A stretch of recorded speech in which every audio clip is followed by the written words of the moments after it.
Good evening students. இன்னைக்கு நம்ம 9th லெசன்ல இருக்கக்கூடிய determination of charge of an electron using Millikan's oil drop experiment நம்ம கண்டுபிடிக்க போறோம்.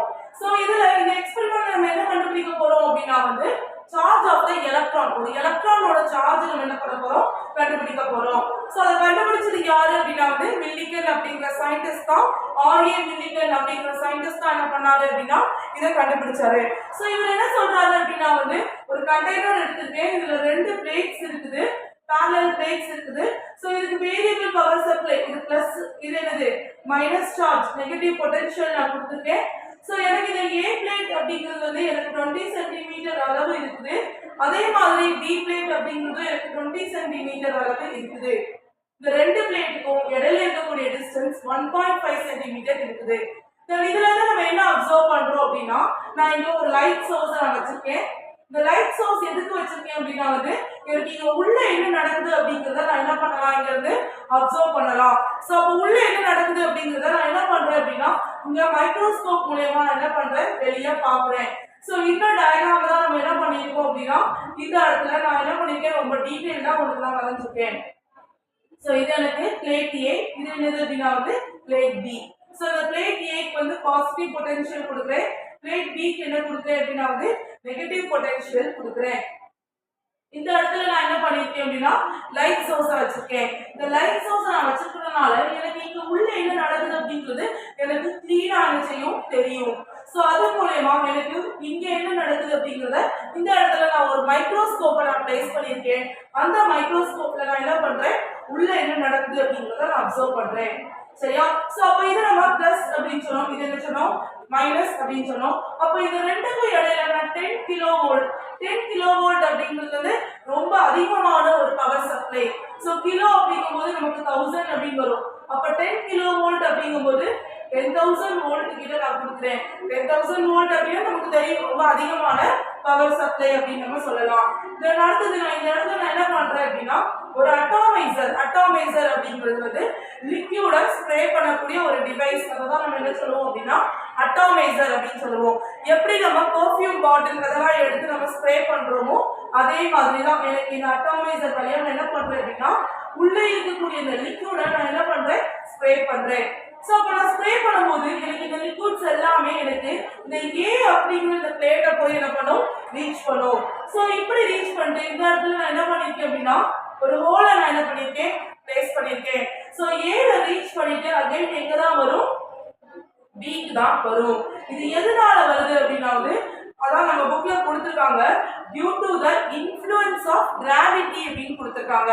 சோ கிராவிட்டினால நமக்கு தெரியும் எந்த ஒரு ஆப்ஜெக்ட்னாலும் நம்ம தூக்கி போட்டு அகைன் திரும்ப வரும்போது எனக்கு அங்க என்ன இருக்குது கிராவிடேஷனல் ஃபோர்ஸ் இருக்குது அப்படிங்கறது நம்ம சொல்றோம். சோ அப்ப எனக்கு இந்த லிக்விட் என்ன ஆகுது அப்படின்னா அப்படியே எனக்கு என்ன ஆகுது கீழே வருது. சோ எப்படி கீழே வருது அப்படின்னா ஏங்கிற பிளேட்டை ரீச் பண்ணிட்டு அகைன் என்ன பண்ணுது பிங்கிற பிளேட்டை வந்து ரீச் பண்ணுது. சோ இதுதான் வந்து இதோட கன்ஸ்ட்ரக்ஷன். தென் அடுத்து என்ன சொல்லியிருப்பாங்க அப்படின்னா வந்து 4 விதமான ஃபோர்ஸ் சொல்லியிருப்பாங்க. சோ ஒண்ணு என்னது அப்படின்னா வந்து கிராவிடேஷனல் ஃபோர்ஸ். ஏன் இந்த கிராவிடேஷனல் ஃபோர்ஸ் சொல்லியிருக்காங்க அப்படின்னா இந்த கிராவிடேஷனல் ஃபோர்ஸ்னால தான் எனக்கு இந்த லிக்விட் என்ன ஆகுது அட்டாமைசர் வழியா A ரீச் பண்ணி அகைன் என்ன ஆகுது B ரீச் பண்ணுது அப்படிங்கறத சொல்லிருப்பாங்க. அப்போ gravitational force Fg is equal to நம்ம 11th ஸ்டாண்டர்ட்ல படிச்சிருக்கோம்.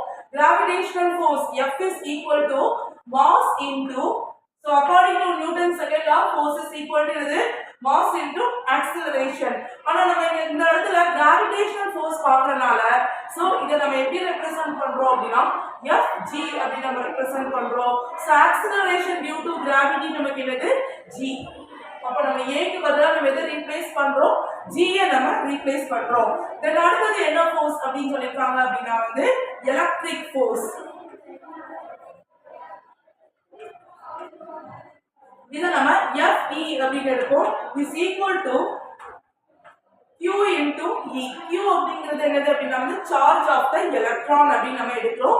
E அப்படிங்கிறது எலக்ட்ரிக் ஃபீல்ட்.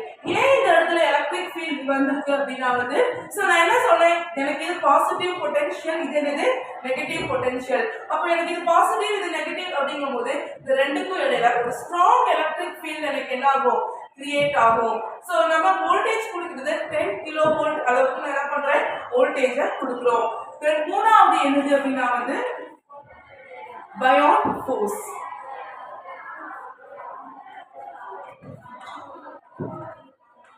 இத நம்ம FB அப்படின்னு நம்ம சொல்லுவோம். தென் நாலாவது என்னது அப்படின்னா வந்து விஸ்கஸ் ஃபோர்ஸ். அது என்ன பயான் ஃபோர்ஸ் அப்படின்னு நம்ம சொன்னோம் அப்படின்னா வந்து ஒரு ஆப்ஜெக்ட் நான் என்ன பண்றேன், மேல இருந்து அப்படி கீழே தூக்கி போடுறேன், சரியா? சோ அப்ப எனக்கு என்ன ஆகுது அப்படின்னா, எனக்கு எந்த ஒரு ஆப்ஜெக்டா இருந்தாலும் நம்ம 11th படிச்சிருப்போம். சோ அதுக்கு மேல எனக்கு நார்மல் ஃபோர்ஸ் கிரியேட் ஆகும், அதே மாதிரி என்ன ஆகும், கிராவிடேஷனல் ஃபோர்ஸ் கிரியேட் ஆகும் அப்படின்னு நம்ம படிச்சிருப்போம். ஓகே, தென் அடுத்தது நான் என்ன பண்றேன், ஒரு ஆப்ஜெக்ட் இப்படி நான் கீழே வீசுறேன் அப்படின்னா எனக்கு இந்த ஆப்ஜெக்ட் வந்து கீழே விழும். சோ என்னதான் ஒரு ஆப்ஜெக்ட் எனக்கு கீழே விழுந்தாலும் எனக்கு இதுக்கு ஆப்போசிட்டா எனக்கு ஒரு ஃபோர்ஸ் ஆக்ட் ஆகும். அந்த ஃபோர்ஸ் தான் நம்ம என்ன சொல்லுவோம் அப்படின்னா பயான் ஃபோர்ஸ் அப்படின்னு சொல்லுவோம். ஆர் அதை என்ன சொல்லலாம்னா அப்த்ரஸ்ட் ஃபோர்ஸ் அப்படின்னு நம்ம சொல்லலாம். தென் அடுத்தது என்னது அப்படின்னா வந்து விஸ்கஸ் ஃபோர்ஸ். சோ விஸ்காசிட்டி அப்படின்னா நம்ம 11th படிச்சிருக்கோம். என்னது, எந்த ஒரு லிக்யூடுக்கு டென்சிட்டி அதிகமா இருக்குதோ அதை நம்ம என்ன சொல்லுவோம், விஸ்காசிட்டி அதிகமா இருக்குது அப்படின்னு சொல்லுவோம். சோ விஸ்கஸ் ஃபோர்ஸ் அப்படிங்கறத நம்ம ஸ்டோக்ஸ் லால நம்ம டிரைவ் பண்ணிருப்போம், சரியா? சோ ஒரு ஃபார்முலா இருக்கு, Fp = 6π. இதெல்லாம் நம்ம 11th ஸ்டாண்டர்ட்ல 7th லெசன்ல படிச்சிருக்கோம். டெர்மினல் வெலாசிட்டினா என்னது, விஸ்கஸ் ஃபோர்ஸ் அப்படினா என்னது, எல்லா விஷயங்களையும் நம்ம பார்த்திருக்கோம். இதன் அடுத்து நான் ஒரு டயகிராம் நான் வரையறேன்.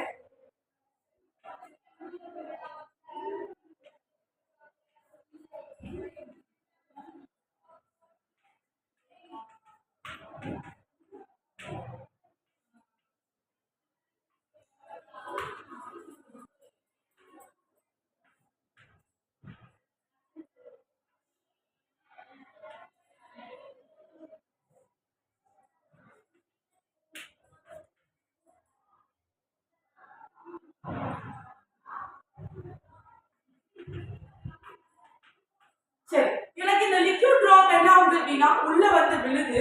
சோ இதுதான் வந்து இங்க ஆயில் டிராப் அப்படின்னு சொல்லியிருப்பாங்க.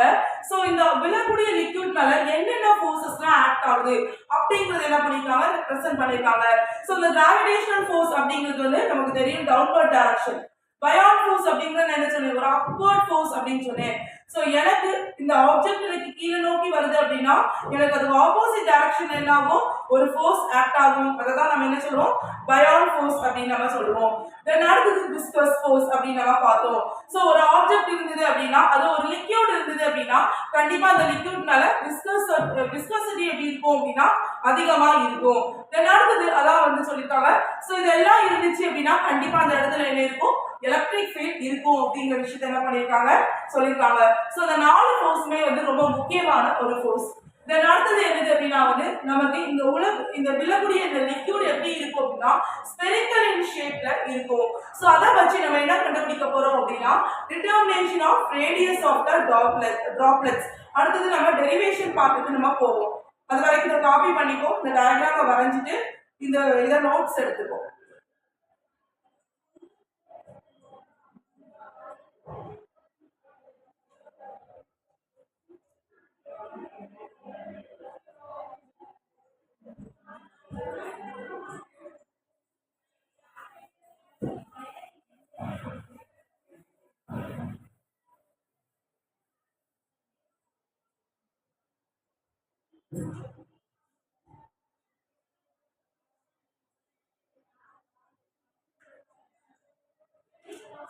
ஃபர்ஸ்ட் நம்ம கண்டுபிடிக்கிறதுக்கு போறது என்னது அப்படின்னா வந்து டிட்டர்மினேஷன்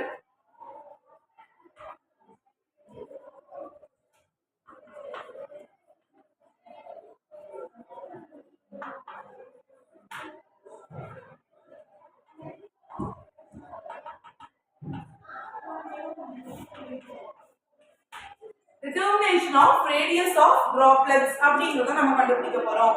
சோ எனக்கு இந்த உள்ள விழக்கூடிய இந்த லிக்விடோட அந்த ரேடியஸை நம்ம கண்டுபிடிக்க போறோம். சோ அது என்ன ஷேப்ல இருக்கும்னு சொல்லியாச்சு, ஸ்பெரிக்கல் இன் ஷேப்ல இருக்கும் அப்படின்னு நம்ம சொல்லியாச்சு. தென் நமக்கு தெரிஞ்ச ஒரு ஃபார்முலா தான் Fg = m × g. m அப்படிங்கிறது எனக்கு தெரியாது. சோ அதனால நான் என்ன பண்றேன்னா டென்சிட்டியோட ஈக்குவேஷன் எடுக்கிறேன். rho = mass per unit volume.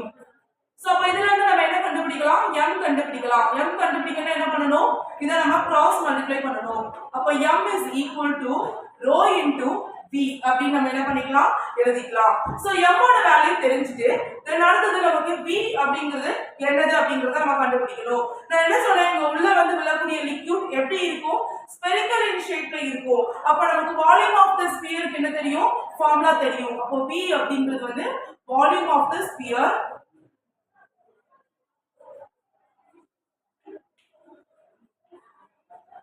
is equal to 4/3 pi r cube. இது ஈக்குவேஷன் நம்பர் 1 அப்படினு சொல்றோம்.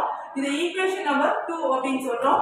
தென் இந்த ஈக்குவேஷன்ல நம்ம என்ன பண்ணலாம், சப்ஸ்டிட்யூட் 2 in 1 செகண்ட் ஈக்குவேஷனை கொண்டு ஃபர்ஸ்ட் ஈக்குவேஷனை நம்ம என்ன பண்ண போறோம், சப்ஸ்டிட்யூட் பண்ண போறோம். சோ அப்படி சப்ஸ்டிட்யூட் பண்ணா என்ன வரும், fg is equal to rho vg.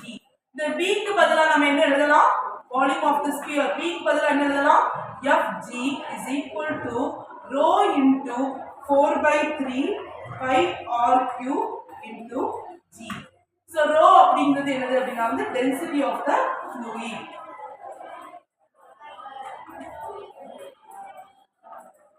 or density of the oil drop அப்படின்னு நம்ம சொல்லலாம். சோ இந்த எக்ஸ்பெரிமென்ட்ல ஒரு oil drop பத்தி தான் சொல்லிருக்காரு. சோ அதனால நம்ம அதை என்ன எடுத்துக்கலாம், density of the oil drop அப்படின்னு எடுத்துக்கலாம். தென் அடுத்து நான் இதே ஈக்குவேஷனை நான் கொஞ்சம் ரீஅரேஞ்ச் பண்ணி என்ன பண்ண போறேன் அப்படினா பயான் ஃபோர்ஸ்க்கு நான் எழுத போறேன். அப்ப Fp is equal to இந்த பயான் ஃபோர்ஸ் அப்படிங்கிறது எதை டிபெண்ட் பண்ணி இருக்கும் அப்படினா நம்ம ஏர் டிராக் அப்படின்னு நம்ம சொல்லுவோம். 11th ஸ்டாண்டர்ட்ல அதை படிச்சிருப்போம். ஏர் டிராக் அப்படிங்கிறது என்னது அப்படினா ஒரு ஆப்ஜெக்ட் தூக்கி நான் கீழ போடுறேன். சோ எனக்கு அந்த ஆப்ஜெக்ட் கீழ விழுது. அப்ப எனக்கு என்ன ஆகும், அந்த ஆப்ஜெக்ட் மேல நார்மலாவே என்ன இருக்கும், ஒரு அப்வர்ட் ஃபோர்ஸ், இன்னொன்னு என்ன இருக்கும், கிராவிடேஷனல் ஃபோர்ஸ். இந்த ரெண்டு விதமான ஃபோர்ஸ் இருக்கும். சோ எனக்கு அந்த ஆப்ஜெக்ட் கீழ விழும். அந்த ஆப்ஜெக்ட் அதோட ஸ்பீடை கண்ட்ரோல் பண்றதுக்காக நமக்கு ஒரு அப்த்ரஸ்ட் ஃபோர்ஸ் என்ன ஆகும், கிரியேட் ஆகும். அததான் நம்ம ஏர் டிராக் அப்படின்னு சொல்லலாம்.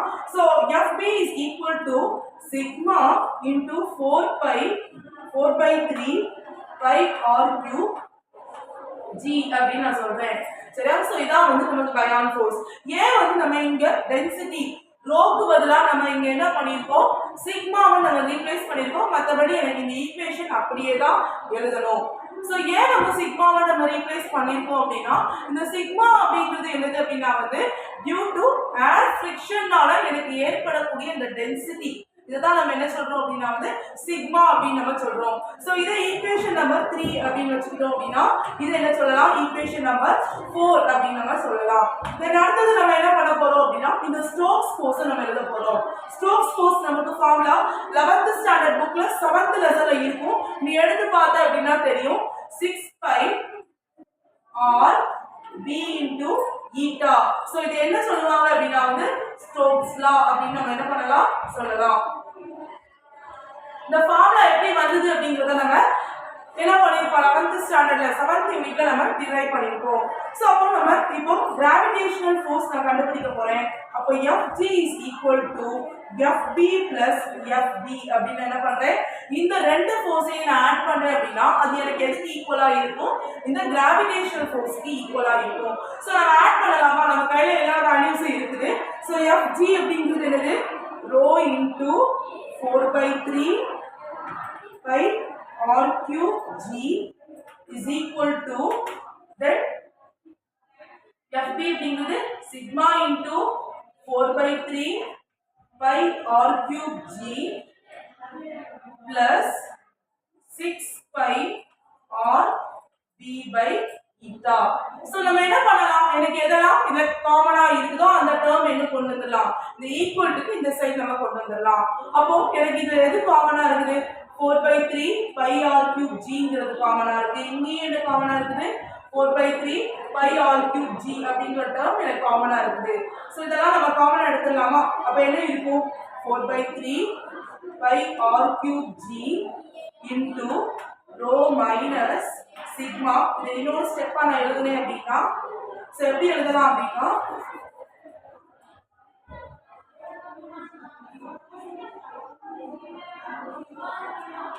rho into 4/3 pi r cube g minus sigma. இந்த டேர்மை நான் என்ன பண்றேன், ஈக்குவல்ட்டுக்கு இந்த சைடு கொண்டு வரேன். அப்போ எனக்கு பிளஸ்ல இருக்கிறது எப்படி வரும், மைனஸ்ல வரும். அப்போ pi r cube g is equal to 6 pi r v into eta. தென் அடுத்தது நம்ம என்ன பண்ணலாம், இந்த ரெண்டுலயும் எனக்கு எது காமனா இருக்குது அதை நம்ம காமனா எடுத்துடலாம். ஸோ எடுத்து ரிமைனிங் டேர்ம்ஸ் நம்ம என்ன பண்ண போறோம், எழுத போறோம். ஸோ அப்போ என்ன வரும், 4/3 pi r cube g, then rho minus sigma is equal to 6 pi r v into eta. தென் அடுத்தது நமக்கு இங்க ஒரு r இருக்குது, இங்க r cube இருக்குது. சோ அப்ப நான் ஒரு r நான் என்ன பண்ணிக்கலாம், கேன்சல் பண்ணிக்கலாம். அப்ப எனக்கு ரிமைனிங் என்ன இருக்கும், r ஸ்கொயர் இருக்கும். தென் அப்ப என்ன இருக்கும், 4/3 வேற எதையும் கேன்சல் பண்ண முடியுமா, பை என்ன பண்ணிக்கலாம், கேன்சல் பண்ணிக்கலாம். தென் அடுத்தது எனக்கு என்னதான் தேவை, determination of radius of the droplet, இதுதான் நான் கண்டுபிடிக்க போறேன். அப்ப எனக்கு இந்த r ஸ்கொயரை மட்டும் நான் இந்த சைடு வச்சுட்டு ரிமைனிங் டேர்ம்ஸ் நான் என்ன பண்ணிடலாம், அந்த சைடு நான் கொண்டு போயிடலாம். அப்ப எனக்கு என்னவா வரும், r square is equal to 6b eta into 3 divided by 4 g into rho minus sigma அப்படின்னு இருக்கும். ஸோ நான் என்ன பண்றேன், எதெல்லாம் கேன்சல் பண்ண முடியுமோ அதெல்லாம் கேன்சல் பண்றேன். ஸோ அப்போ என்ன இருக்கும், 2 டேபிள நம்ம கட் பண்ணலாம். therefore r is equal to, so இதுல இருந்து என்ன பண்ணலாம், 9b eta divided by 2g rho minus sigma அப்படின்னு நம்ம எழுதலாம். இது வந்து எனக்கு எதோட வேல்யூ அப்படின்னா, சோ எனக்கு இந்த r ஸ்கொயர் அப்படிங்கும்போது இந்த ஸ்கொயர் எனக்கு அந்த சைடு போகும்போது என்ன ஆகும், பவர் 1/2. ஆர் நம்ம எப்படி எழுதிக்கலாம் அப்படின்னா ரூட்ல எழுதிக்கலாம். அந்த ரூட்டை நம்ம எப்படி எழுதிக்கலாம் அப்படின்னா பவர் 1/2. இது வந்து r ஸ்கொயரோட வேல்யூ. சோ நான் அதுல இருந்து நான் என்ன கண்டுபிடிக்கிறேன், r கண்டுபிடிக்கிறேன். அப்ப எனக்கு இது இந்த சைடு போகும்போது, இந்த ஸ்கொயர் இந்த சைடு போகும்போது என்ன ஆகும், ரூட் 1/2 ஆகும். இதான் வந்து நம்ம ஃபர்ஸ்ட் கேஸ் நம்ம கண்டுபிடிக்கிறோம். தென் அடுத்து நம்ம என்ன கண்டுபிடிக்க போறோம் அப்படின்னா செகண்ட் கேஸ், அதுல டிட்டர்மினேஷன் ஆஃப் எலக்ட்ரிக் சார்ஜ் நம்ம கண்டுபிடிக்க போறோம். சோ ஃபர்ஸ்ட் இத காப்பி பண்ணிக்கோ, நெக்ஸ்ட் அதுக்கு அப்புறம் நான் என்ன பண்றேன் அதை நான் நடந்துறேன்.